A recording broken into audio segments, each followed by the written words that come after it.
लागे मिजाज आज सही नहीं है, महलू मठाई तो दही नहीं है। पानी में चीनी कैसे घोले राजा जी, घोले राजा जी।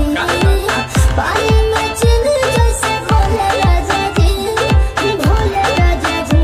कमरिया गोले गोले, कमरिया गोले गोले, कमरिया गोले गोले गोले गोले गोले राजा जी। कमरिया गोले गोले गोले गोले गोले राजा जी। कमरिया कोले कोले कोले कोले कोले रानी जी, कमरिया कोले